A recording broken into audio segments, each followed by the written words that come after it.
Nahihiya naman ako. Pero wag mo naman ako lalong ipahiya, te.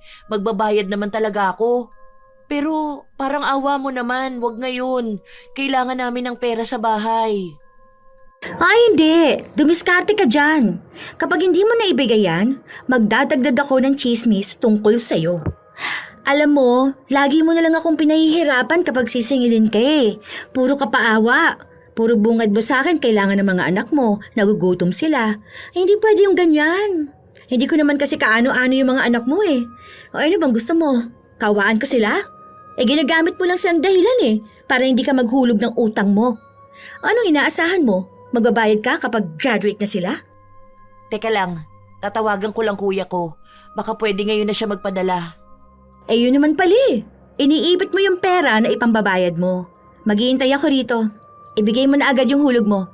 Ayusin mo naman sa susunod ha. Hindi yung palagi nilang sapilitan at puro pananakot. Magkusa ka naman. Huwag masyadong makapal ang mukha. Lagi na lang ako nagtatagal dito sa bahay niyo eh.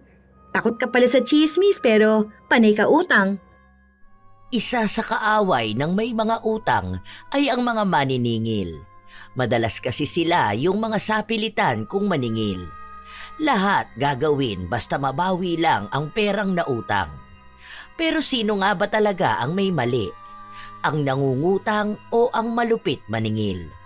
Ano rin ang mangyayari kung ang isa sa kanila ay unti-unting pagdurusahan ang kaparusahang gamit ang itim na kapangyarihan? Ate, kita mo naman na walang-wala talaga kami oh. Yung asawa ko hindi pa sumasahod. Kung may pera naman ako, alam mo naman na maghuhulog talaga ako, di ba? Yung mga anak ko nga, walang makain ngayon eh. Kanina pa sila iyak ng iyak. Maghihintay na lang akong umuwi ang asawa mo. Palampasin mo na lang muna to ate. Kahit na ano na lang. Mga next week na lang. Hindi pwede. Hindi ako aalis dito hanggat hindi ka naghuhulog. Yung ibibigay kasi sa akin ng asawa ko, pangkain na lang yun ng mga anak namin eh. Maawa ka naman. 3 maliliit yan oh. Hindi ko na kasalanan kung magutom yung mga anak mo. Ang kailangan ko yung pera na ihuhulog mo, okay? Tama na yan, puro ka nalang paawa. Alam mo naman na pupunta ako rito, tapos ang ihaharap mo sa akin mga anak mong umiiyak? Maawa ka naman ate. Hindi pwedeng puro na lang awa. Hindi nga umalis si Belle. Hinintay niyang dumating ang asawa ng isa sa sinisingil niya. Hindi naman nagkakalayo ang agwat nila ni Bea.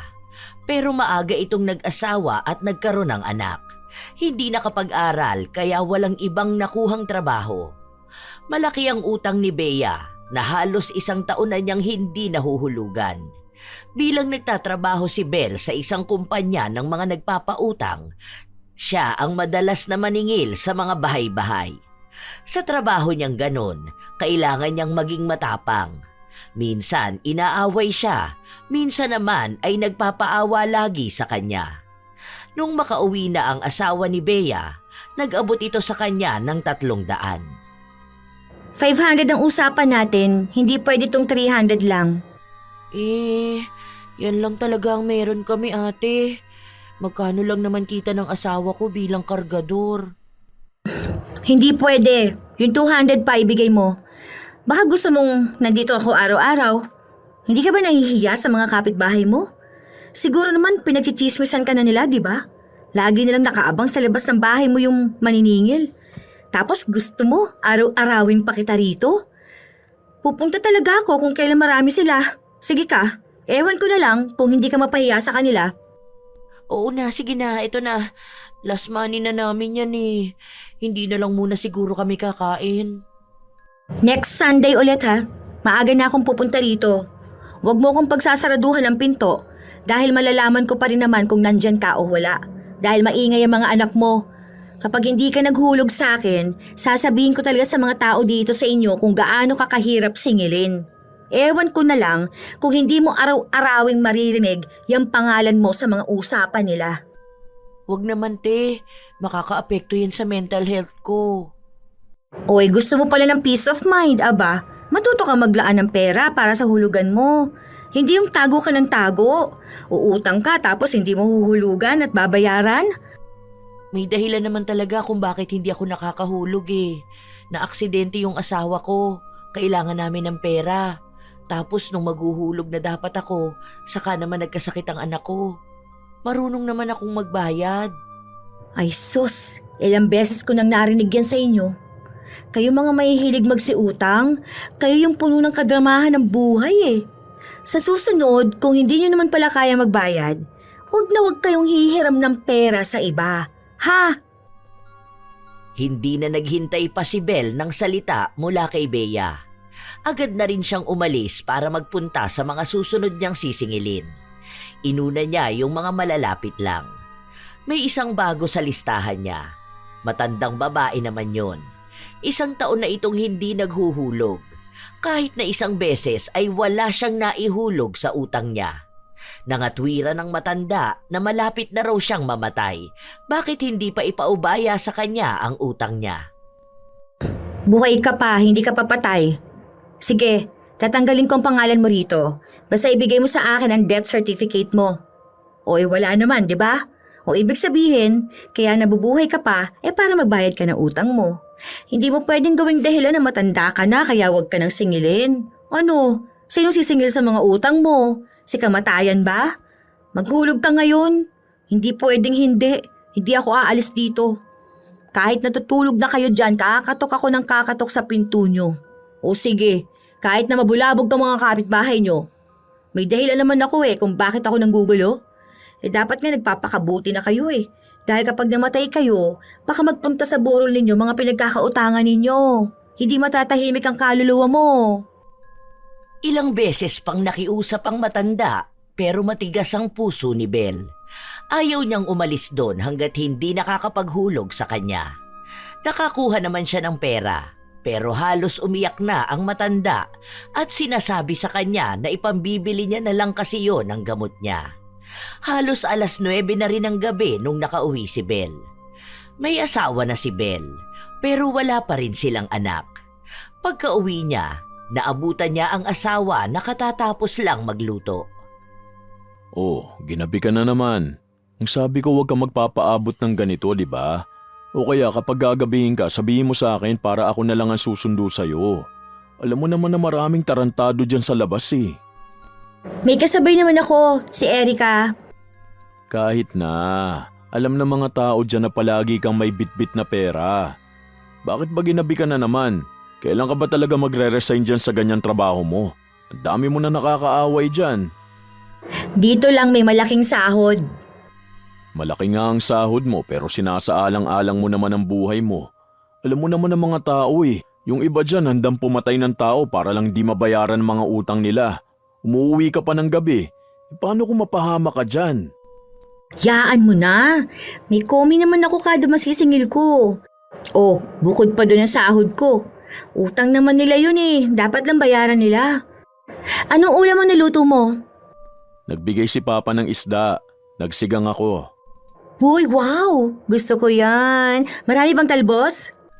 Siyempre naman. Alam ko na yun ang hanap mo kapag sinigang na isda O tara na, kain na tayo. Inilapag na muna ni Belle ang mga gamit niya. Matapos nun, ang asawa niya ang naghain ng hapunan nila. Gutom na rin si Zack pero hindi siya makakain hanggat hindi niya kasabay ang kanyang asawa. Bakit parang iba yung lasa? Ha? Paanong iba yung lasa?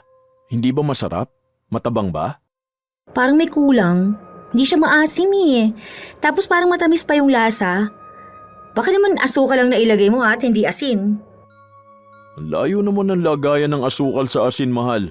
Saka wala namang problema sa panlasa ko Okay naman yung timpla niya. Masarap nga maasim naman. Ang dami ko kaya nilagay na sinigang mix. Ewan ko. Basta kakaiba yung lasa niya. Timplahan mo na lang. Okay naman sa akin Oh, matamis pa rin. Sure ka ba na asin to? Oo nga, asin nga. Pero bakit kapag nilalagay ko na sa pagkain ko ang tamis na? Sandali, ano ba yung huli mong kinain? Chocolate. Baka kaya ganyan. Naglinis ka na lang muna sana ng dila mo. Kaya pala iba yung panlasa mo Uy, hindi Nalalasahan ko nga tong asin. kapag itong asin lang mismo ang titikman ko. Hayaan mo na nga. Nagugutom na talaga ako. Tirahan mo na lang ako bukas para ito ang almusal ko. Kahit na hanggang sa kinabukasan, may kakaiba pa rin talaga sa panlasa ni Belle. Pero hindi na niya binigyan ng pansin. Minsan kasi nag-iiba talaga ang panlasa niya. Nung araw na yon, nagpatuloy na siya sa paniningil. May motor siyang gamit, pero kapag uuwi na siya, kailangan niyang ibalik sa trabaho. Muli niyang inisa-isa ang mga nasa listahan. Mga tao na may matatagal ng utang. Inuna niya yung mas malapit lang sa kanya. Ay, hindi pwede ang ganyan. Kilala ko yung mga kamag-anak mo, be. Alam ko kung saan nakatira yung papa mo.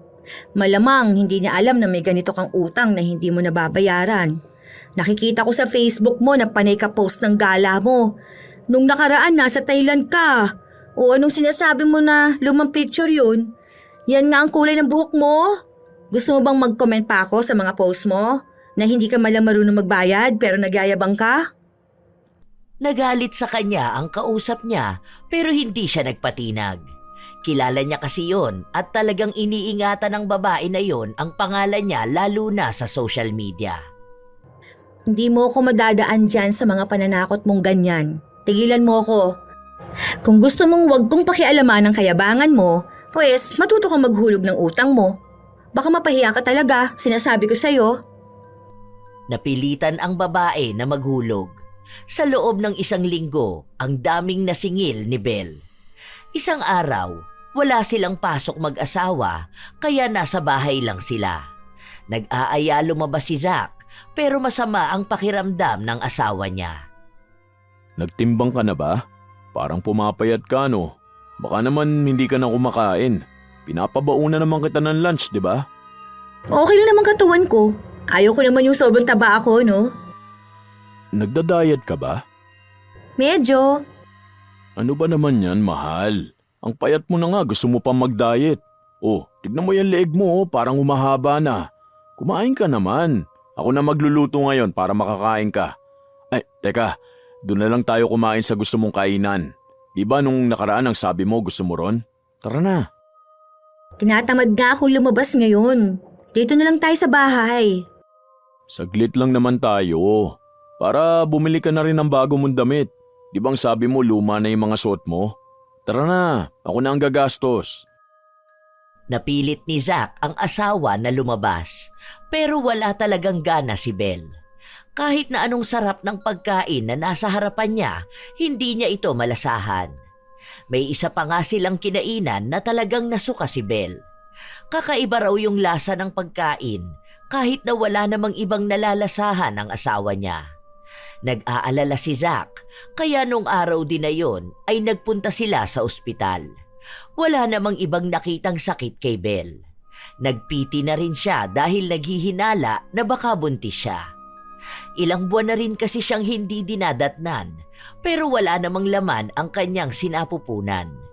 Pero pinapabalik sila ng doktor sa susunod na linggo para suriin ulit kung buntis nga ba si Belle. Kapag buntis ka, mag-resign ka na ha? Ano yun? Dito lang ako sa bahay? Oo, para din naman sa itong desisyon na to eh. Para din sa magiging anak natin. Hindi naman pwede na buntis ka tapos magpapaka-stress ka dun sa labas. Baka naman makunan ka nun. Kaso sayang naman yung sahod ko. Mas mahalaga naman ang buhay nyo ng anak natin. Malaki naman ang sahod ko eh. Kaya ko naman kayong buhayin. Saka malaki naman yung ipon natin. Kung gusto mo, mag-online selling ka na lang. O kaya mag-work from home ka. Ang daming trabaho ngayon na pwede ka na sa bahay na lang oh. Ewan ko. Basta kapag buntis ako. Pero hindi naman ata ako buntis eh. Kasi di ba may PCOS nga ako. Kaya nga irregular ang regla ko eh. Pero ang sabi ng doktor na malaki ang chance na buntis ka, di ba? Ayaw mo ba yun? Magkakaroon na tayo ng anak? Gusto ko naman yun. Hindi pa handa si Belle na iwan ang trabaho niya. Malaki naman kasi talaga ang kinikita niya, pero kung totoo na buntis siya, kailangan na talaga niyang iwan ang ganong trabaho. Lumipas ang ilan pang mga araw. Walang pinapalampas na paniningil si Belle. Nakakapagsalita na siya ng masasakit sa ibang tao. Halos lahat sa pilitan at tinatakot niya kaya nagbibigay sila.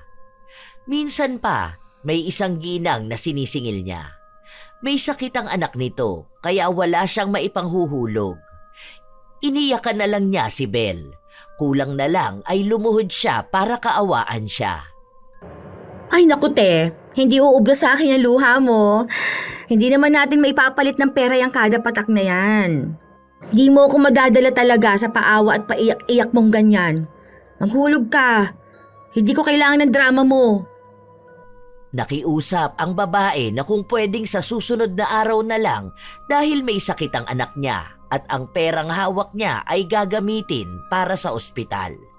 Pero matigas si Belle. Ayaw niya pa ring magpatawad. Kapag siya ang naniningil, walang kahit na anong dahilan ang pwedeng sabihin ng mga sinisingil niya. Kahit pa nasa bingit na sila ng kamatayan. Kinuha niya pa rin ang huling pera ng ginang. Nung umuwi siya ng bahay nila, bagong sahod siya at masaya siya. Mas malaki kasi ang naibigay sa kanya dahil lahat ng nasa listahan na ibinigay sa kanya, lahat yon ay nasingil niya at nakuhanan niya ng hulog. O diba? Hanggat may mga taong nangungutang, may komi ako. Makakatulong din ako dito sa bahay, no? Tapos dagdag sa ipon natin. Hindi ka ba naaawa sa kanila kapag nagdadahilan sila sa'yo? O kaya kapag nakikita mo mismo yung sitwasyon nila? Eh bakit naman ako maaawa sa kanila? Eh responsibilidad kaya nilang magbayad ng utang, no? Kung hindi naman pala nila kaya duwag na silang umutang. Tsaka trabaho lang naman to. Ginagawa ko lang kung ano yung dapat kong gawin. Paano yung iba na may nangyari talaga? Like yung namatayan o kaya may sakit, tapos hindi agad makapaghulog. Huwag mong sabihin na sapilitan mo pa rin silang sinisingil. Oo naman. Kapag mga ganon, mahal, mas maganda kung palampasin mo na lang muna. Kasi nakakaawa Nakakakonsensya ang ganon.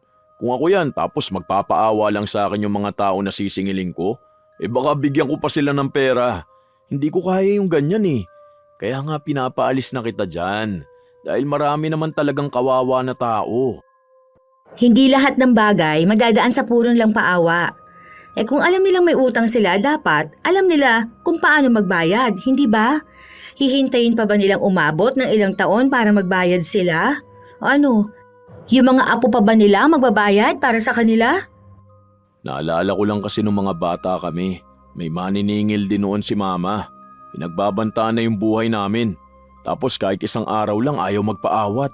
Wala na talaga kami makain nun. Nangutang si mama kasi nga naoperahan nun si papa. Tapos wala na kaming pinagkakakitaan nun. Kabago-bago lang din ni mama sa trabaho. Kaya alam ko na hindi naman lahat ng nangungutang may choice. Magbabayad naman si mama nun Pero syempre, inuuna niya muna talagang mapagaling si papa. Kaso yung maniningil niya noon, minumura siya palagi. Hindi ka naman siguro ganun, no, mahal? Nako, wag mo na lang isipin. Ako talaga masakit na talaga ang katawan ko, sobra. Matutulog na ako ha. Hindi masabi ni Belle kung anong klaseng paniningil ang ginagawa niya. Dahil alam niyang mas malala siya kaysa sa kwento ng asawa niya. Minsan kasi, hindi lang pagmumura ang ginagawa niya. Sinisiraan niya rin sa ibang mga tao ang mga nangungutang sa kanya. Lalo na doon sa mga tsismosa.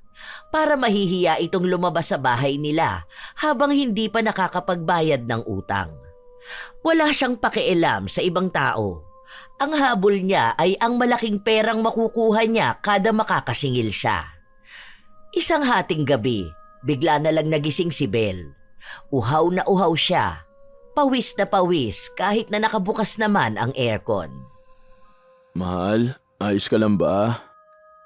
Nagising ako Nagulat ako. Akala ko kung anong nangyayari.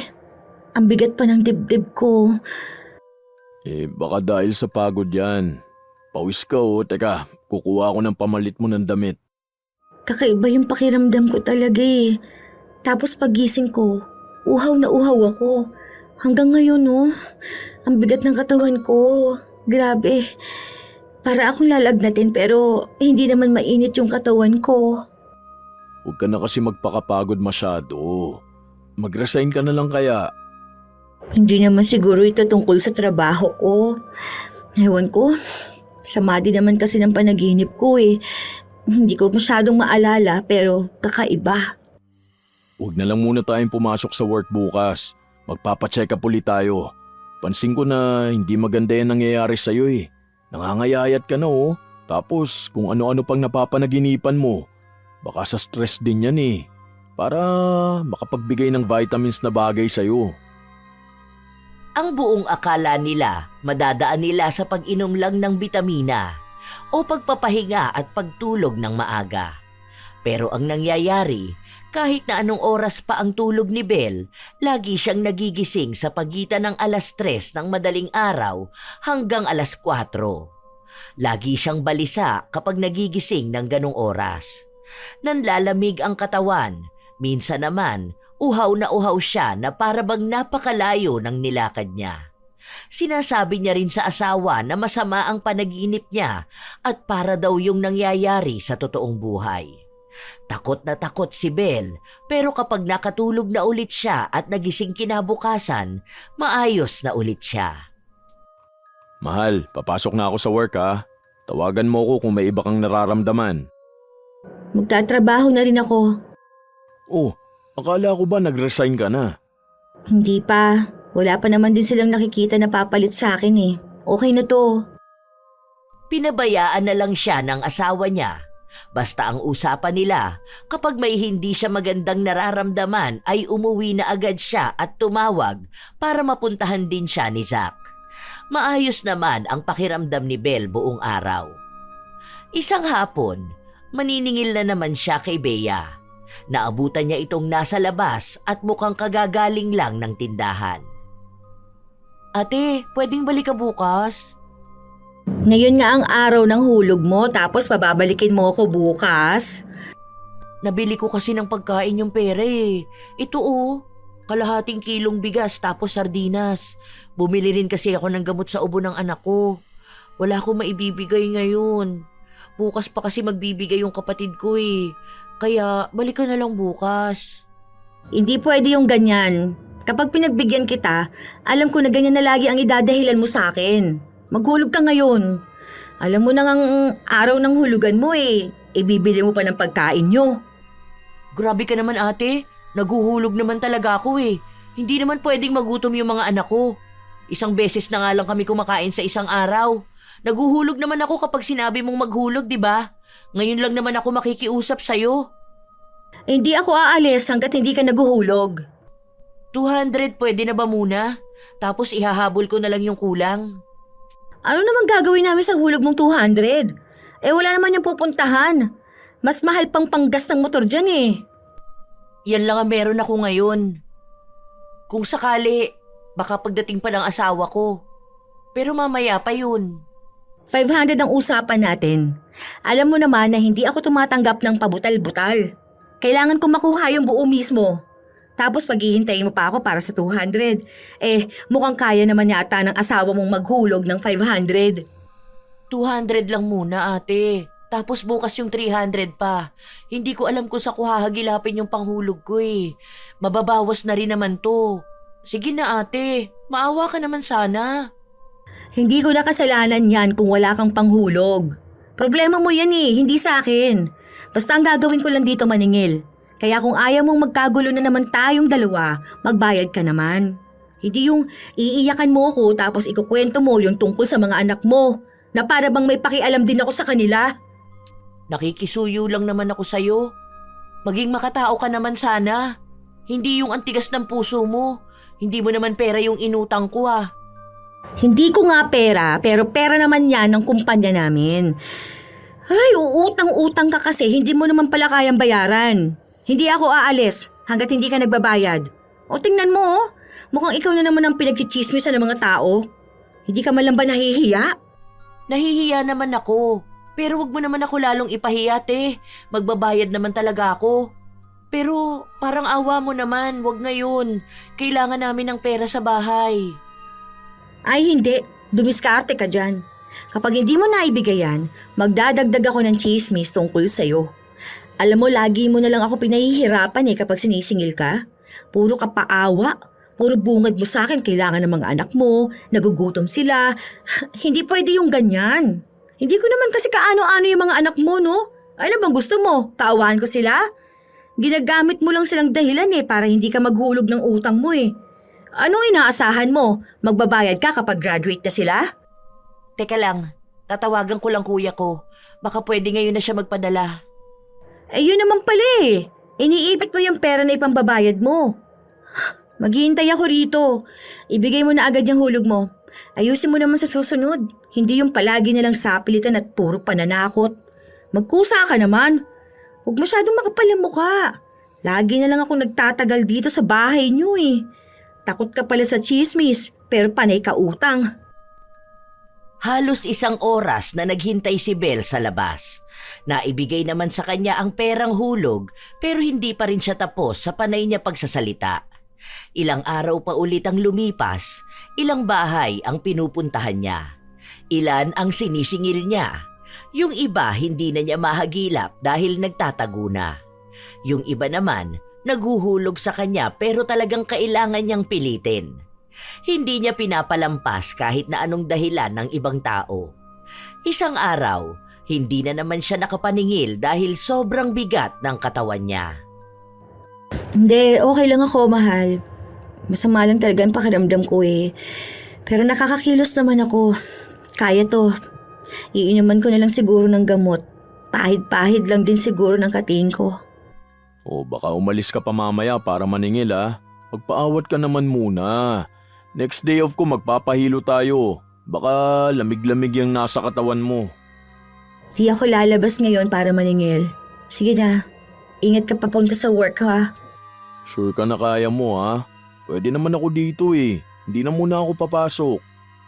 Naka-uniform ka na talaga. Tsaka hinihintay ka nila doon.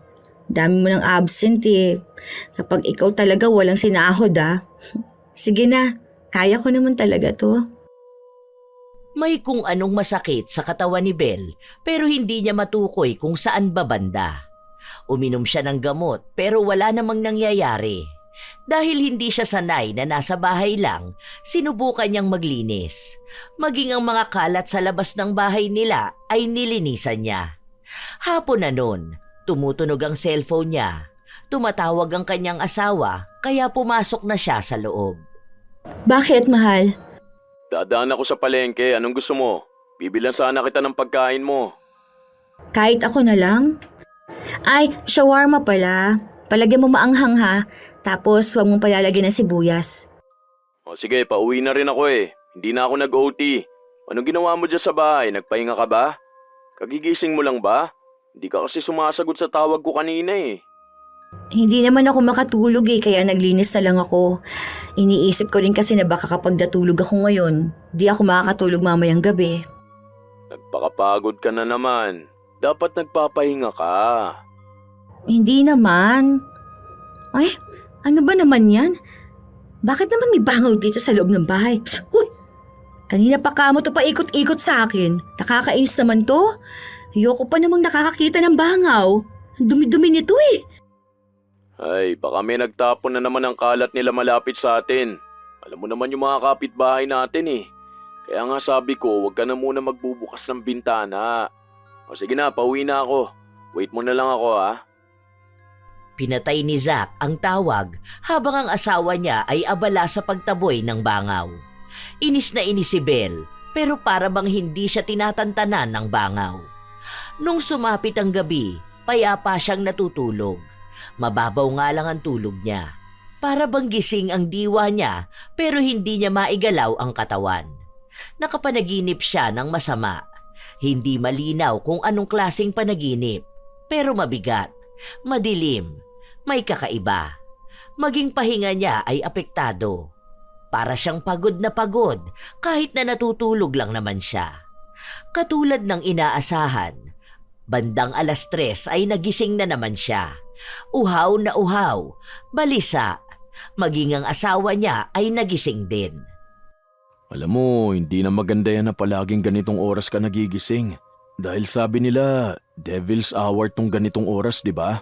Sabi nila, may kakaiba raw nangyayari sa isang tao kapag ganitong oras nagigising.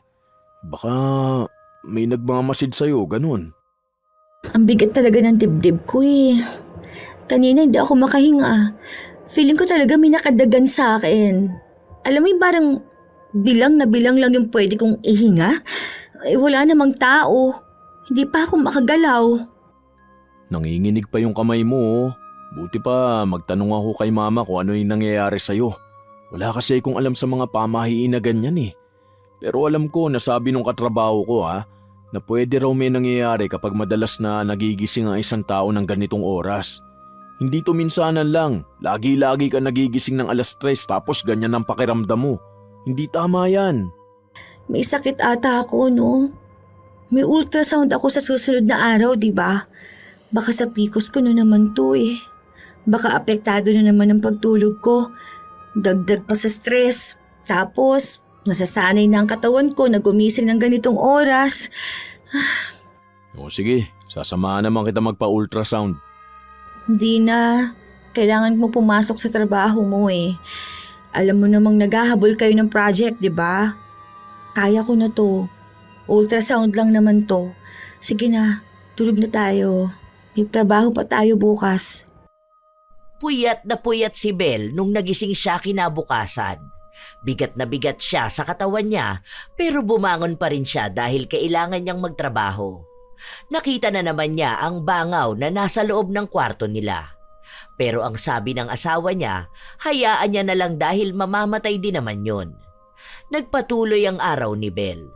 Wala siyang lagnat. Ramdam niyang wala siyang sakit. Sadyang mabigat lang ang katawan niya. Binalikan niya ang matanda na sinisingil niya at nalaman niyang namatay na yun. Nakaligtas na nga siya sa bayarin niyang utang. Ano ba yan? Namatay na lahat-lahat. Hindi man lang naghulog. Wala na to. May nakatakas na naman sa obligasyon niya. Tapos hihingaan pa ako ng abuloy. Hanip. Hindi pa ba abuloy yung naiwan niyang utang? Laki pa nun Ni hindi man lang siya nakiramay sa matanda. Pinagsabihan niya pa ang anak nito na malaki pa ang utang ng nanay niya pero dahil patay na ito, hindi naman pwede na sila ang singilin. Yun na lang daw ang abuloy ng kumpanya nila. Nagluluksa na nga ang mga anak ng matanda na bigyan niya pa ng sama ng loob. Hindi rin akalain ni Belle na naroon si Bea. Magkakilala kayo ng matanda? Oo, tita ng asawa ko. Parehas lang pala kayo na maraming utang, no? Tapos, parehas pa kayong hindi nagbabayad. Ganyan ba pang scam nyo? Hindi naman talaga siya yung may utang. Yung anak niya, ginamit lang pangalan niya. Kasi pinaoperahan yun. Sinabi naman niya yun sa'yo noon, di ba? Tapos wala siyang pinagkakakitaan kaya nagsasabi siya sa'yo na kung pwedeng sa susunod na lang muna siya maghuhulog. Hindi mo na kailangan magsinungaling para sa kanya. Patay na siya eh. Ibig sabihin, nakatakas na siya sa utang niya. Swerte niya. Ganun naman talaga ang paraan ng ibang tao para matakasan ng utang. Kapag patay na sila, malamang wala na silang babayaran, di ba? Ganyan ka ba talaga? Ganito ako. Oo, yung ganyan ka ba talaga kasama? Hindi ako masama. Naniningil lang ako. Okay lang sana maningil, di ba? Pero hindi naman sana yung ganyan na kung ituring mo yung mga taong may utang para bang hindi kami mga tao. Para namang wala kaming pinagdaraanan sa buhay eh. Parang hindi kami nasasaktan kapag nagsasalita ka ng hindi maganda tungkol sa amin. Parehas lang din naman tayong tao, di ba? Sa trabaho ko to ano bang magagawa mo? Binabayaran ako para maningil ng mga taong makakapal ang muka para mangutang. Tapos, hindi na nagbabayad. Minsan, intindihin mo naman ang mga tao.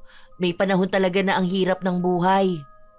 Huy, yung pinaggagawa ninyong panay utang tapos tatakasan ninyo, may balik yan sa inyo. Baka mas may balik yan sa mga malulupit na maniningil, no? Yung sinasagadang tao, yung kahit may patay na, may sakit o wala nang makain, maniningil pa rin. Hindi man lang naaawa. Walang konsensya. Parang walang puso. Huwag mo nga akong malditahan. Kapag ako nainis, kada linggo 1,000 ang hulog na dapat mong ibigay sa akin. Ewan ko na lang kung hindi ka magmakaawa. Yung 500 nga kada 2 weeks hindi mo mahulugan eh. Kailangan ka pang palaging pilitin? Hindi ka na nahihiya sa mga kapitbahay mo na kapag nakikita ko, alam na agad na sapilitan kang sisingilin sa dapat kusa mong binabayaran? Naguhulog naman ako ng kusa, di ba? Nung last na siningil mo sa akin, unang dating mo pa lang naghulog na ako. May mga pagkakataon lang talaga na kinakapos kami ng pera. Kaya nakikiusap ako sa'yo na kahit 200 muna o 300. Basta makahulog ako para mabawasan yung utang namin. Sa totoo lang, gano'n naman talaga kasi dapat. Kaso iba sa inyo. Kayo pa ang galit kapag sinisingil kayo. Gano'n naman yung mga walang hiya na utang ng utang. Yung iba naman kasi, tapos na dapat maghulog ng utang pero sagad naman kung makatubo yung lending nyo. Namamahiya pa kayo ng tao. Sa totoo lang, mali ang klase ng paniningil nyo Bawal yan. Tapos nakikipagchismisan pa kayo sa ibang tao. Parang ginagawa nyo. Bayaran kayo o hindi, pinapahiya nyo ng sobra yung mga tao. Grabe ang dalang stress nun Sira mental health ng mga sinisingil nyo. Yung dapat sa atin lang na usapan, nakakaabot sa ibang tao. Mas masaya ba kayo kapag napagchismisan yung sinisingil nyo? Kung tutuusin, may batas para sa ganyan Ano namang alam mo sa batas? Sige nga, bawal naman pala yung way ng paniningil ko bakit hindi mo ako kasuhan? Hindi mo magawa dahil wala kang pera, di ba? Sa halip na ipambayad mo sa kung kanino, ipapanlamon mo na lang sa mga anak mo. Hayaan mo na, pagsisisihan mo naman yung ugali na ganyan. Maging malupit ka lang sa mga taong sinisingil mo para naman maging malupit din yung parusa na babalik sa'yo. Good luck talaga. Kung hindi ka nagbibigay ng peace of mind sa iba, sana wala ka rin peace of mind. Puro ka ganyan, magbayad ka na utang. Maging mabuti ka munang tao, hindi yung ganyan ang ugali mo. Napakasama. Binaliwala lang ni Belle ang mga sinabi sa kanya ni Bea. Dahil para sa kanya, ang ginagawa niya ay tungkol lang sa trabaho. Hindi na niya kasalanan kung may pinagdadaanan sa buhay ang mga taong sinisingil niya. Kinabukasan, mag-isa siyang nagpunta sa doktor para sa ultrasound. Maayos naman noong una. Sinabi sa kanya na hindi siya buntis o walang kakaiba. Pero may napansin siya. Bakit may yung parang itim-itim na yan? Ay may gumagalaw. May nakikita ko. Wala naman daw nakikita ang doktor niya. Para masigurado na wala nga, nagsagawa pa sila ng ibang test. Wala talagang problema, maliban na lang sa sakit niya. Pinalitan din ang iniinom niya dahil sa reklamo niyang madalas siyang nagigising ng 10 oras ng gabi. Hindi na nawala sa utak ni Belle ang nakita niya. Hindi niya alam kung paano niya sasabihin sa asawa. Ilang araw pa ang lumipas, palagi siyang naaabutan ng asawa na nakatulala. Okay ka lang ba talaga, mahal? Sure ka ba na walang problema sa naging check-up mo? Wala naman. Pansin ko na lagi ka na lang nakatulala Hindi maganda yung ganyan. Baka naman may tinatago ka sa akin. Wala, pagod lang ako. Matutulog na ako. Lagi ka na lang inaantok tapos kapag madaling araw gising na gising ka. Huwag mo sanayin na ganyan ang katawan mo. Tapos hindi ka na kumakain. Lagi kang walang gana. Hindi ko na alam kung ano nangyayari sa'yo. Minsan kapag kausap kita hindi ka sumasagot. Nakatulala ka lang madalas. Tapos ang layo ng sinasabi mo sa usapan natin. Baka dahil yan sa work mo. Ang hirap ba naman maging maniningil? Mag-resign ka na, mahal. Tapos magpa-therapy ka. Ayoko ng ganyan ka. Okay lang ako. Kulang lang talaga ako sa tulog. Halos 3 araw na hindi nakapasok sa trabaho ang mag-asawa. Hindi kasi mawari kung ano ba talaga ang pinagdadaanan ni Belle. Lagi siyang tulog. Palagi siyang wala sa sarili. Minsan pa, bigla na lang niyang inaaway ang asawa dahil iritable siya. Minsan, bigla siyang magiging masigla. Dahil sa nangyayari sa kanya, pabalik-balik sila sa ospital. Hanggang sa unti-unti na ring nauubos ang ipon nila. Bumaba palalo ang timbang ni Belle. Babalik na ako sa work. Kailangan din nila mama ang pera Kailangan mabayaran yung bahay. Nakasanla yun, di ba? Kapag ba tumigil ako magtrabaho, hindi na ako magkakasakit? Sayang ang trabaho ko Tsaka kailangan natin ng pera. Magpahinga ka na muna, ha? Tapos kapag magaling ka na, saka ka na lang ulit magtrabaho, di ba? Tsaka na yan, babawi muna ako ng pera.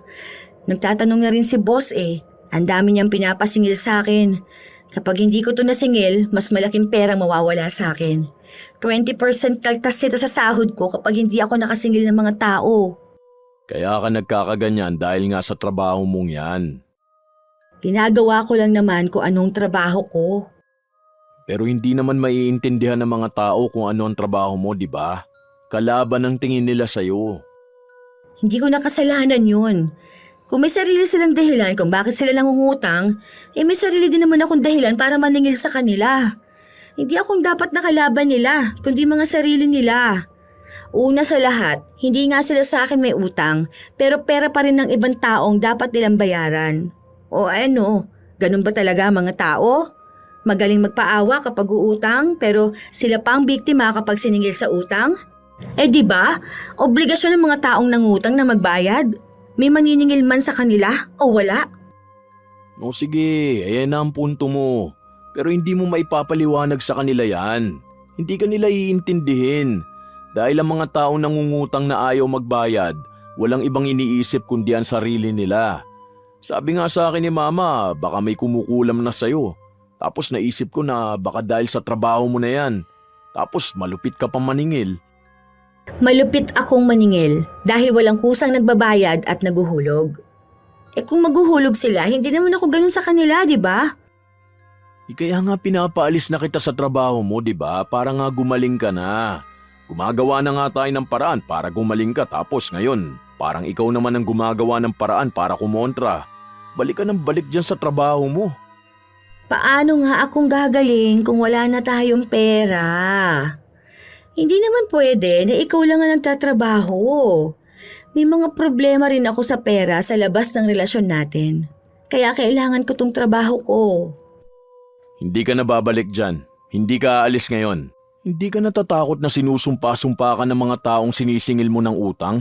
Kaya nagkakaganyan ka dahil sa kanila eh. Paano ka gagaling kung hindi ka man lang umiiwas? Sila pa nga ang kasumpa-sumpa eh. Paano na lang kung mangutang sila sa mga simpleng tao o kapitbahay nila? Hindi na rin sila masisingil? Yan ang problema sa mga tao. Ang kakapal ng mga mukhang mangutang. Tapos kapag singilan na, sila pang magpapakulam sa ibang tao? Naku naman, kahit naman kulamin nila ako, hindi naman mawawala yung katotohanan na may utang pa rin sila. Sisingilin pa rin sila ng ibang tao. Huwag mo nang pakialaman yun. Yun nga ang trabaho ko eh. Paano naman tayo nito? Pwede naman ako umalis, sige, pero hindi pa ngayon. Kulang na kulang ang pera natin. Kung kaya ko naman sana magtrabaho para kumita, di ba? Kesa naman maubusan tayo ng pera. Tapos ang mangyayari, mangungutang tayo. Alam mong, yan ang ayaw na ayaw ko, hindi ba? Hindi natapos ang pagtatalo ng mag-asawa. May naiiwan pa kasing sahod si Bel. Malaki pa yon at hindi niya makukuha ng buo o baka wala pa siyang makuha kung hindi niya matatapos ang paniningil sa listahan na bigay ng kanyang amo. Ipinaglalaban niya na hindi lang tungkol sa ibang tao ang problema kundi pati na rin sa kanila. Wala pa ring nagawa si Zack sa gusto ng asawa niya. Nagkaroon sila ng usapan na yun na ang huling beses niyang maniningil. Kailangan na niyang magpasa ng resignation para alam na rin ng kumpanya niya na huling beses na siyang maniningil ng ganon. Pumayag naman si Bel dahil gusto niya lang makabawi ng pera. Kailangan lang din talaga ng mga magulang niya ng tulong. Muli na namang natapat sa kanya si Bea. Pero mas tumapang na ito. Pinagpipilitan na hindi siya maghuhulog. Hindi ka ba napapagod? Panay ka punta sa bahay ng mga sinisingil mo. Bakit? Hindi ba kayo nahihiya na kailangan pa kayong puntahan sa bahay para lang magbayad ng utang? Hindi naman kami sa'yo umutang ah. Bakit magalit ka sa amin? Hindi ako galit sa inyo, bilang kayo. Galit ako dahil wala kayong pananagutan. Kung tutuusin, trabaho ko lang naman talaga ang maningil, hindi ba? Kayo may obligasyon kayo dahil may pinirmahan kayong utang. O bakit nung nangungutang kayo? Parang ang babait ninyo. Mga kwento ninyo nakakaawa.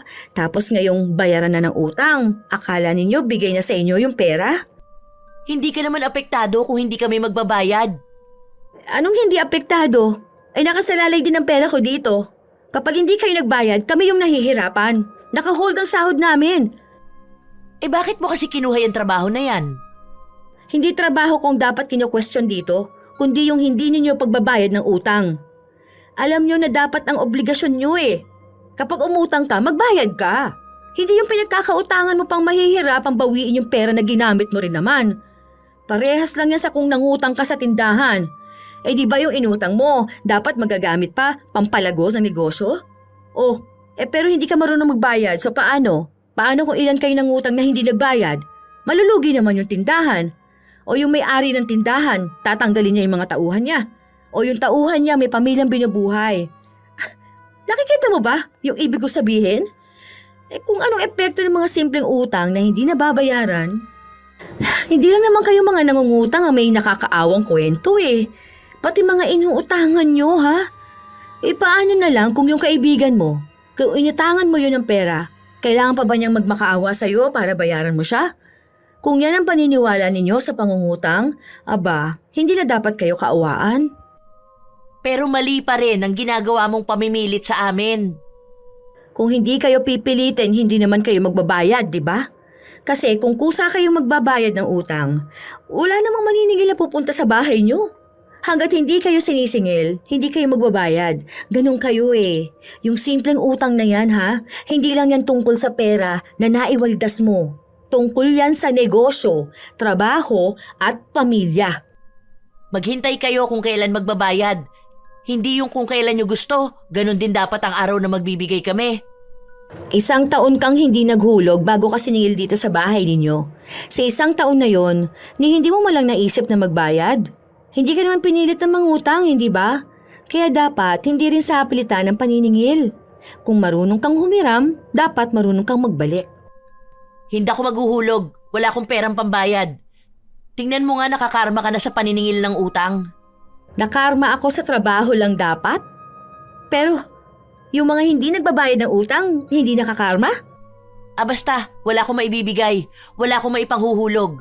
Huwag ka magpakabayani dyan sa mga amo mo. Hindi ako nagpapakabayani dito ha. Binabayaran ako para magpaalala ng utang nyo. Kailangan ko rin ang sarili kong pera. Hindi mo ako mapipilit.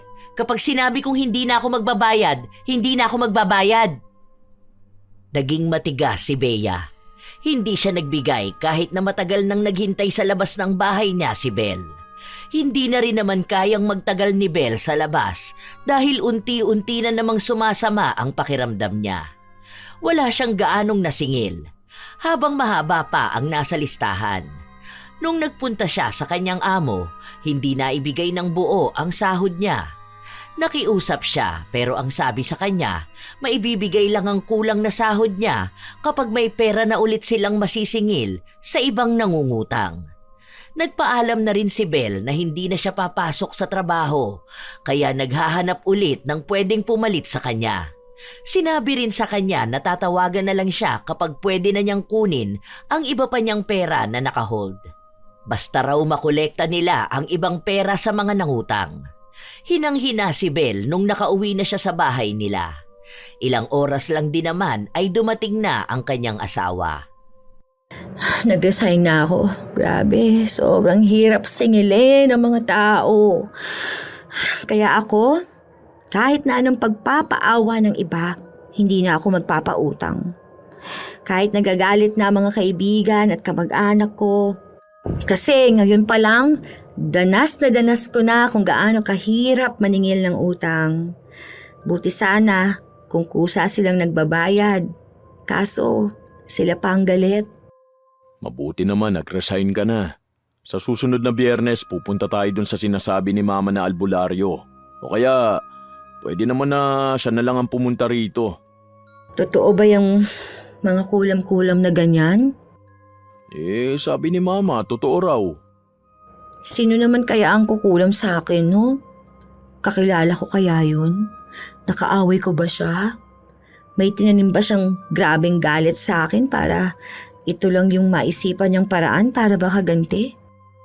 May sinabi nga yung katrabaho ko sa akin. Kapag daw may bangaw na umaaligid sa'yo, Pwede raw palatandaan nyo na may taong gumagawa ng masama sa'yo. Yun daw yung parang nagmumonitor sa'yo tapos kakampi yun ng mangkukulam o mambabarang. Dagdag pa yung nagigising ka na madaling araw, yung alas 3 hanggang alas 4. Grabe. Sobrang nangangayayat pa ako. Grabe naman yung galit ng tao na yun sa akin. Dahan-dahan naman niya akong pinapatay. Yun nga ang kailangan natin maagapan. Hindi pwede na ganyan ka. Kasi hindi ka naman magagamot ng doktor eh.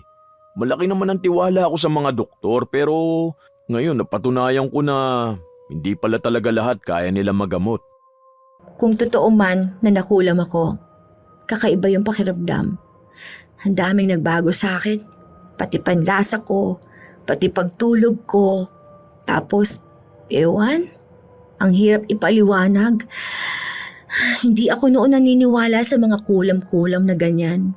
Hindi ko rin naman kasi na-encounter yung kahit doon pa eh. Pero yung mga lola ko, may kwento sila na ganyan. Kaso, alam mo naman yung mga matatanda, di ba? Minsan, malalakas sila mag-imbento eh, basta may maikwento lang. Yun na nga. Hindi rin naman natin alam na magkakaganito ka. Basta kapag gumaling ka, huwag ka nang babalik sa ganun mong trabaho ha. Hahanap tayo ng ibang trabaho na pwede sa'yo. Matutulungan mo pa rin naman sina mama mo eh kahit na ibang trabaho mo. Dun sa safe, hindi yung araw-araw akong kinakabahan na baka hindi ka na makauwi ng bahay. May kinuwento sa akin noon si boss. Yung pinalitan ko, ganito rin daw yung nangyari. Lalaki yun, tapos sobrang taba. Kala nila, stress lang din dahil sa paniningil. Ayun nga, nangayayat. Tapos minsan, naaabutan nila na tulala. Nung nag-resign, umuwi raw sa probinsya, pero nasa airport pa lang, namatay na. Ang usapan nun, akala nila may sakit sa kidney eh. Hindi naman na raw sila nakakuha ng balita kung anong nangyari. Kasi ayaw na rin pag-usapan ng pamilya. Di naman na ako nagtanong pa. Kasi akala ko imbento lang nila yon. Parang panakot lang ba? Bigla naman ako natakot. Bakit ngayon mo lang sinabi sa akin yan? Kung alam ko na may ganyan na palang kwento nun, di na kita pinatuloy sa ganyan trabaho eh. Kaya una pa lang kontra na ako dyan sa trabaho mo. Kasi mainit talaga yun sa mata nila eh. Lalo na yung mga nangungutang, parang handa talaga silang pumatay ng tao. Wag lang silang magbayad. Hindi ko rin naman alam kung totoo yun. Tsaka kung anong dahilan. Hindi naman kasi ako naniniwala sa kulam. Ang alam ko dyan, mga imbento lang yon ng mga matatanda. Mga dahilan nila para hindi magpa-doktor. Babantayan na lang kita maigi hanggat hindi ka nagagamot ng albularyo. Wala tayong ibang choice eh. Kailangan natin maniwala sa ibang paraan. Wala namang mawawala sa atin eh. Mas okay na yun para at least ginawa talaga natin ang lahat.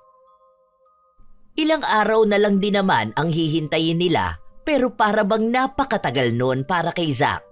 Lumalala na kasi ang kalagayan ng asawa. Hindi na makatayo sa higaan si Belle. Madalas pang binabangungot siya. Kaya hindi pwedeng iwan siyang mag-isa sa bahay. Lalo pat lagi siyang inaantok at lagi siyang tulog. Dahil malapit lang naman ang mga magulang ni Zack, pinakiusapan niya ang ina. Palagi siyang tinatawagan kung ano mang nangyayari kay Belle. Bago sumapit ang Biyernes, umuwi si Zack na sobrang daming bangaw sa loob ng bahay nila. Kaya galit na galit siya dahil alam niyang hanggang ngayon ay gumagawa pa rin ng paraan ang mangkukulam para pahirapan si Belle. Nagpatulong siya sa ina na mag-spray ng pamatay sa bangaw. Huwag daw palalabasin yon, dapat patayin mismo. Pagpasok ni Zack sa loob ng kwarto, tila ba naghihingalo na ang asawa niya. Parang hindi ko na kaya, mahal. Kaya mo yan. Huwag ka mawawala ng pag-asa ha. Manalig tayo sa Diyos. Gagaling ka rin mahal. Bukas nandito na yung albularyo. Malalabanan natin yan. Paano kung hindi ko kayanin? Paano kung matalo tayo? Basta, palagi mong tatandaan na mahal kita. Ha? Huwag mo sanang pababayaan ang sarili mo. Umayos ka nga. Huwag ka magpaalam sa akin. Hindi ako papayag na hindi ka gagaling. Maaagapan natin to. Hindi pwedeng hindi mo kaya, mahal. Kaya mo. Hindi ko rin alam eh. Nahihirapan na ako. Lagi akong nananaginip. Lagi kong nakikita yung itim na usok. Parang gusto na niya akong kunin. Tapos, kung ano-ano na lang ang bumubulong sa akin. Baka malapit na akong mamatay. Hindi yan totoo, matatag ka.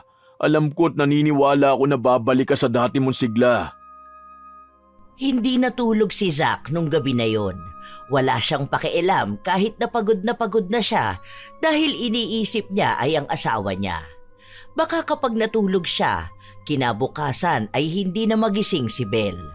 Lagi pa naman itong binabangungot. Kaya kailangan palagi niyang gisingin. Hindi rin niya alam kung saan galing yung mga insekto na bigla na lang pumapasok sa kwarto nila. Palagi ring umuubo si Belle kapag ganon ang nangyayari, naninikip ng sobra ang dibdib nito. Kinabukasan, maaga pa lang, nagpunta na sa bahay nila ang albularyo. Dapat nun sila ang dadayo pero hindi na talaga kaya ni Belle na tumayo. Sana kayanin ko to, mahal. Kaya mo yan. Nandito na ang albularyo, ibig sabihin lang yan, gagaling ka na. Huwag mo akong bibitawan, huwag. Pangako, mahal. Kasama mo ko sa laban mo na to. Hirap na si Belle. Nasa punto na siya na para bang tinatanggap na niya ang kanyang katapusan. Dumating ang albularyo. May mga gamit siyang inilabas mula sa bitbit niyang bag. Ibinuhos pa sa katawan ni Belle ang laman ng isang garapon. Para yung langis na binabara ng kung ano-anong halaman. Matapos nun, naglabas ng pako ang albularyo at inipit sa pagitan ng mga daliri ni Belle. Unang usal pa lang ng ritual, nagsisigaw na si Belle sa sakit. Gustong magwala ng katawan niya pero nanghihina siya at tila ba kontrolado ng albularyo ang bawat galaw niya.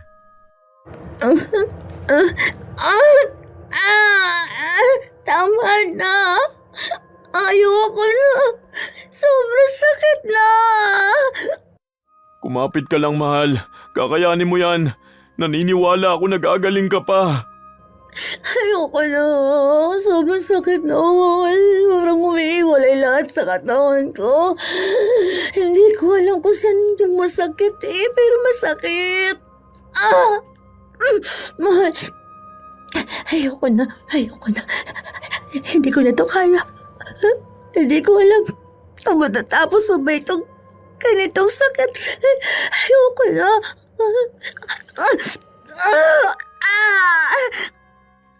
Wala siyang ibang ginawa kundi ang sumigaw at umiyak. Kasabay nun na may parte ng katawan niyang nagdurugo. Pero sa bawat sakit na nararamdaman niya, hindi binibitawan ng asawa ang kanyang kamay. Mahigpit siyang hinahawakan nito. Paalala sa kanya na kahit na anong mangyari, naroon si Zack para dumamay at maniwala na makakalaban siya sa mangkukulam. Ilang beses ding sinasabi sa kanya ng asawa na gagaling din siya. Matagal ang naging ritual. Matagal na nagdusa si Belle sa sakit. Sinabi ng albularyo na malakas ang mangkukulam at hindi pa sila tapos sa pakikipaglaban. Kakaunti pa lang ang nailalabas na kulam kay Belle pero marami pang kailangang matanggal. Kailangan ulit nilang maghintay sa susunod na Martes dahil doon babalik ang albularyo. Sisiguraduhin na raw niya na sa araw na yon ay matatalo niya ang mangkukulam. Hinang-hina si Belle. Ramdam pa ng asawa niya ang mabigat niyang paghinga. Kumusta na ang pakiramdam mo, mahal? May masakit pa ba sa'yo? Sabihin mo sa akin, ha? Hindi ko alam. Hindi ko maipaliwanag. Hindi ko alam kung masakit ba o dahil sa ginawang ritual kanina.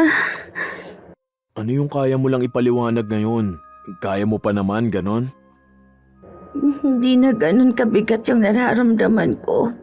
Mabigat pa rin, oo, pero hindi talaga yung parang hindi na ako makakabangon pa sa higaan. Tingnan mo, naigagalaw ko naman itong paa ko. Ay, salamat naman. Hayaan mo, malapit naman na yung Martes. Pagtapos nun, makakabawi ka na. Magiging maayos ka na ulit. Gagaling na ako nun. Yun ang sabi ni Mang Bert. Pero hindi pa biglaan na paggaling talaga. Mawawala lang yung kulam sa'yo, tapos saka ka magpapagaling talaga. Lulutuan kita ng maraming masarap na pagkain para tumaba ka na ulit. Ayoko pa naman na makita na ganyan yung katawan mo. Halos butot balat ka na oh. Ano naman ang mangyayari dun sa mangkukulam? O makikilala ba natin kung sino yung nagpakulam sa akin? Sasabihin ba kung kilala natin o pangalan man lang nun? Hindi raw malalaman kung sino yung nagpakulam sa'yo. Pero may chance na pareho sila nung mangkukulam na babalikan ng kulam. Magtatanong na lang ulit ako pagbalik niya. Hindi gumagana ng maayos yung utak ko kanina eh. Nahihirapan din ako nung nakikita kitang nahihirapan. Pero sabi naman nila, pwedeng magbigay ng parang clue kung sino nagpakulam sa'yo. Baka itsura ganun, kung babae ba o lalaki. Pero hindi masasabi yung pangalan. Siguro kapag na-describe naman yung kumulam sa'yo, mahuhulaan natin o magkakaroon tayo ng idea kung sino nga yun. Paano kung kulamin niya ulit ako? Lalo na kapag nalaman niya na gumaling na ako. Parang natatakot na ako ngayong makipaghalubilo sa iba. Parang ayoko nang lumabas. O kaya lumipat na lang tayo ng bahay. Pakiramdam ko tuloy ngayon. Lahat ng makakausap ko, pwedeng siya yung kumulam sa akin. Sinabi ba sa'yo kung pwedeng maulit yung ganito kapag napagaling ako? Wala naman siyang sinabi. Pero mas malaki raw ang chance na kapag natalo niya ang mangkukulam, pwede raw yung mamatay. Saka hindi ka na rin mababalikan ng kulam. Kasi parang gagawa rin siya ng ritual at proteksyon. Nanghihingi nga ako sa kanya nung parang anting-anting ba yun? Sinusuot daw yun para makaiwas sa masasamang tao. I mean, yung mga mangkukulam o kaya yung mga nang-uusog. Mukhang malapit ka kasi sa mga ganun eh. Oo nga. Dati, nauusog ako kapag may pinupuntahan tayong lugar, hindi ba? Naalala mo, nung nagbakasyon tayo kina lola mo. Unang araw ko doon, nausog agad ako. Tapos, sobrang sama ng pakiramdam ko noon. Bumabaliktad talaga ang sikmura ko. Yun na nga, naikwento ko yun sa kanya. Meron daw kasi mga tao na lapitin ng ganyan. Yung mga mabibilis daw tabla ng kulam. Kaya yun, magbibigay naman daw siya sa Martes. Buti na lang, magaling din yung nakuha mong albularyo. Mukha siyang malakas. Malakas talaga yun. Yun din ang nirecommend niya sa akin eh. May mga patunay daw talaga na sumasagupa siya kahit ng mga nasasaniban. Nagkwentuhan nga kami. Meron daw siya nakalaban noon na kinulam. As in konti na lang daw mamamatay na yung taong kinulam. Pero naagapan niya pa. Galit na galit daw yun. Parang nahuli kung sino yung nagpakulam. Magkamag-anak daw eh. Parang yung pinsan yata nagpakulam. Basta ganun. Tapos natalo yung mangkukulam. Grabe yung karma nung nagpakulam. Naging baldado raw. Tapos inabandona pa ng asawa. Bakit ba may mga tao na nagpapakulam? Bakit hindi na lang nila daanin sa away? Yung parehas na makakalaban. Hindi ko rin alam sa mga yun. Baka kasi yun lang din ang naiisip nilang paraan eh. Pero kapag ganyan, malaki talaga ang balik sa kanila. Nakakatakot yun. Para ka na rin sumamba nun sa demonyo, di ba? Parang inaantok na ako, mahal. O sige na, magpahinga ka na. Kailangan mo makabawi ng tulog. Hindi pa tuluyang magaling si Belle pero hindi na siya katulad noon. Nakakakain na rin siya. May panlasa na siya. Kahit na paano, nakakatulog na siya. Bibihira na lang din siyang bangungutin. Habang nasa trabaho si Zack, ang nanay naman niya ang nagbabantay kay Belle. Inabisuhan niya na rin ito na kapag may mga kakaibang insekto sa bahay nila, patayin na agad. Dahil sabi ng albularyo, maaaring yon ang nagbabantay kay Belle para magdala ng balita sa mangkukulam. Noong sumapit na ang Martes, bumalik ang albularyo. Yun ang isa sa pinakamalakas na puwersa ng labanan. Mas masakit yon para kay Belle dahil para bang humihiwalay na ang kaluluwa niya sa katawan. Noong natapos na ang ritual, hinang-hina siya, hindi masyadong makapagsalita. Good news, mahal. Okay ka na. Natalo na yung mangkukulam. Hindi ko lang alam kung buhay pa ba siya o namatay na. Hindi naman sinabi sa akin eh. Saka hindi ko na tinanong. Basta mahalaga maayos ka na. Gagaling ka na niyan. Babalik na rin ang lakas mo. Salamat naman. O sige na, magpahinga ka na muna. Magli-leave ako ng 1 week sa work. Ako magbabantay at mag-aalaga sa'yo. Oh, ito na pala yung bigay na protection sa'yo. Kailangan suot mo to palagi ha. Kahit na anong gagawin mo, wag mo tong aalisin, okay? Kahit na maliligo ka, lalo na kapag lalabas ka. Baka mamaya nasa paligid lang pala natin yung nagpakulam sa'yo. Mas maganda na yung nag-iingat tayo. Ilang araw pa ang lumipas, unti-unti na ring bumabawi si Belle sa kanyang sarili. Nakakakain na siya ng maayos. Sa wakas ay nakakatulog na rin siya. Hindi na siya binabangungot o kaya'y nakakapanaginip ng masasama. Hindi na rin siya nagigising ng alanganing oras. Hanggang sa 1 buwan na ang lumipas, naging maayos siya.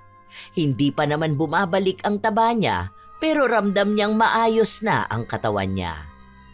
Mahal, papasok na ako ha. Tawagan mo ako kung may kailangan ka. Pero nandyan naman si mama kung gusto mo na may kasama ka. Pwede rin naman na magpunta ka muna ron. Aalis din kasi ako mamaya. Magsasampay lang ako ng mga damit. Ha? Saan ka naman pupunta? Babalik ako dun sa company. Di ba may last na sahod pa ako? Kukunin ko na yon. May text sa akin si boss. Pwede na rin daw ako mag-sign ng clearance. Uy, sige, pero umuwi ka agad ha. Huwag ka na magtagal sa labas. Huwag ka na makipag-usap sa kung kani-kanino. Baka mamaya, ipaalam mo pa sa ibang tao yung nangyari sa'yo. O hindi ah. Bakit ko naman sasabihin sa kanila? Hindi naman ako nakikipag-usap kung kani-kanino. O sige na, alis na ako ha. Mag-iingat ka. Pagkarating pa lang ni Bea sa kumpanya, kinamusta siya ng mga dati niyang katrabaho. Nagtanong kung ano bang nangyari sa kanya. Hindi niya sinabi ang totoo na nakulam siya, pero sinabi niya lang sa iba na mag-ingat sila dahil delikado nga ang trabaho na meron sila. Ikaw yung pumalit sa akin? Nakakatakot talaga tong ganitong trabaho natin pero wala naman tayong magagawa. Kailangan natin kumayod para sa pamilya natin, di ba? Basta ang payo ko lang sa'yo, huwag kang magpapatinag. Lagi ka mag-pray para may protection ka. Aminin man natin o hindi, pwede nating ikamatay itong paniningil ng utang. Yung mga tao naman kasing nangungutang ayaw na ayaw nilang sinisingil sila pero hindi naman sila nagbabayad, di ba? Kapag feeling mo na hindi mo na kaya o kaya may kakaiba ka ng nararamdaman, mas magandang pagtuunan mo na lang muna ng pansin ang sarili mo. Mahirap na magsisi sa huli sige na. Kanina pa ako dito Uwi na ako. Ingat na lang kayo palagi ha. Nung paalis na si Belle, nakita niya roon si Bea. Hindi niya alam kung anong ginagawa nun doon, pero mukhang nangungutang na naman. Malaki ang ipinagbago ni Bea. Bumagsak ang katawan niya. Nagmukha siyang matanda. Hindi pa nga ito namukhaan agad ni Belle nung una, pero narinig niya kasi ang boses nito, kaya nakumpirma niya na si Bea yon. Dahil wala na rin namang gagawin si Belle, umalis na rin siya. Pero bago pa siya makalayo, hinahabol siya ni Bea. Ang akala niya ay may sasabihin itong importante sa kanya. Kumusta ka na? Bakit mo tinatanong? Hindi naman na ako maniningil sa'yo dahil nag-resign na ako. Ayoko na ng stress. Nagpunta nga ako rito kasi nagpadala na ng letter sa akin eh. Pinatawag din ako sa barangay. Anong gagawin ko? Sabi sa akin, kailangan ko na raw talaga hulugan yung utang ko. Kaso wala talaga kaming pera. Yung 3 kong ang anak nilalagnat ngayon eh. Yung isa doon may hika, wala man lang akong pambili ng gamot. Yung asawa ko naman, ayun, nagkasakit kaya hindi pwedeng basta magbuhat. Wala kaming kabuhayan ngayon. Naghahanap ako ng trabaho kaso bumagsak naman ako sa medical kasi may sakit daw ako sa baga. Huwag ka na magkwento sa akin kasi hindi naman na akong sisingil ng utang mo. Tapos na ako sa ganyang trabaho. Sa kanila ka magsabi at makiusap. Itanong mo kung paano mo pwedeng mabayaran ang utang mo. Malay mo, magbigay sila ng mas mababang halaga para matapos ka na dyan. Alam ko meron silang ganun. Yung parang okay lang kahit nakalahati na lang ang bayaran mo. Nahihiya nga ako pero mangungutang sana ako sa iyo eh. Pero pangako magbabayad ako. Hindi tayo magkakilala. Bakit sa akin ka uutang? Tsaka alam ko kung gaano kakakunat magbayad. Sorry, hindi ako nagpapautang. Yung mga kaibigan ko nga at kamag-anak ko na kilala ko ha, hirap na hirap akong singilin. Ikaw pa kaya na hindi ko naman kaano-ano? Niwala naman tayong ugnayang dalawa, maliban na lang dun sa sobrang hirap mong singilin. Marunong naman talaga ako magbayad ng utang. Sadyang marami lang talagang ganap sa buhay namin.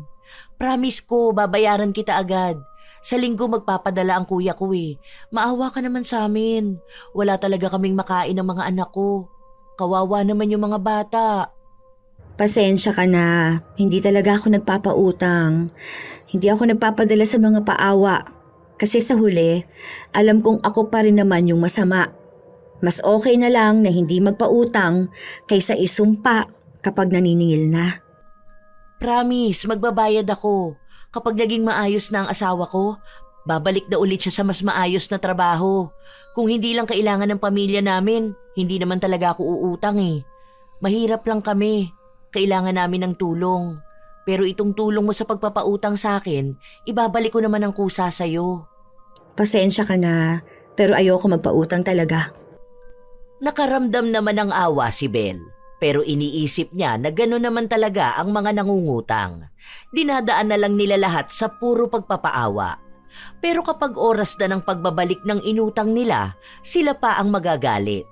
Magkakaroon pa siya ng kaaway at baka may magpakulam na naman sa kanya. Ayaw na niyang maranasan ang kakaibang pakiramdam. Kaya hanggat maaari, iiwasan na lang niya ang maglabas ng pera kahit gaano pa nakakaawa ang kwento ng iba. Ilang buwan ang lumipas, bumalik na ang katawan ni Belle. Tumaba na ulit siya, sumigla at lumakas. Isang araw, habang kumakain silang mag-asawa, may nagpadala ng mensahe sa kanya. Sino yan, mahal? Yung dati kong boss, nagtatanong kung may work na ba ako. Anong sabi sa'yo? Sabi ko naka-work from home ako ngayon. Tapos sabi niya kung gusto ko raw ba ng sideline. Kako kung paniningil ng utang yan, hay nako, ayoko na po talaga. Natroma na ako. Oh, di ba may pumalit na sa'yo? Nasaan na yun? Nag-resign na ba? Oo daw, hindi raw kinakaya yung paniningil ng utang eh. Baka nga raw magsarado na sila. Eh di kapag nagsarado na sila, hindi nasisingilin yung mga may utang? Di ba dapat nire-report yun? Para kahit sa bangko, hindi na sila makautang? Eh yun na nga raw ang ginagawa nila ngayon. Sira na raw ang record kahit sa ang lending company. Yun naman talaga dapat ang ginagawa sa mga tao na hindi nagbabayad ng utang eh. Uti sana kung may reason tapos kapag okay na, kusa sila magbabayad. Pero yung sapilitan at magbibigay ng stress sa mga nagpapautang sa kanila, aba, mali naman talaga yun. Ewan ko, basta ang sabi ko, ayoko nang bumalik sa ganung work. Stress lang ang aabutin ko dun eh, tsaka na-trauma ako. Baka mamaya kapag naningil ako, biglang kulamin na naman ako, hindi ba? Oo, tama na yan. Hayaan mo na siya. Kumain na tayo. Tinalikuran na ng tuluyan ni Belle ang trabaho ng paniningil ng utang. Naging mas payapa ang buhay niya matapos nun. Naging kasabay naman din nun ay ang pagtigil niyang magpautang sa ibang tao. Hanggang sa ngayon, hindi niya pa rin alam kung sino ba ang nagpakulam sa kanya, pero hinayaan na lang niya. Wala na siyang balak alamin kung sino yon dahil mas gusto niyang maging payapa ang buhay niya. Naaawa na lang din siya doon sa ibang taong nakakaranas ng kulam at mga taong nahihirapang maningil ng utang. Sa kanila man umutang o ganong klase sa trabaho niya noon. Naging masaya ang pagsasama nilang mag-asawa at nagkaroon sila ng anak. May pagkakataon na bumabalik ang takot ni Belle kapag usapang kulam pero pinapatatag siya ng asawa. Sinasabi sa kanya na kahit na anong masamang nangyari noon, hindi na mauulit. Hanggat meron silang pananalig sa Diyos, maililigtas at mailalayo sila sa mga taong gumagawa ng masama sa kanila. Minsan talaga may mga trabahong hindi madaling unawain ng iba. Katulad ng trabaho ng mga maniningil. Mga taong humaharap sa galit, paninisi at sumpa kahit hindi naman nila sariling pera ang ipinahiram.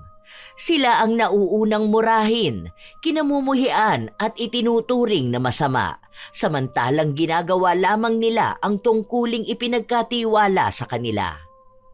Minsan, mali man ang paraan ng paniningil ng isang tao, hindi naman yun ganun kadaling nagsimula.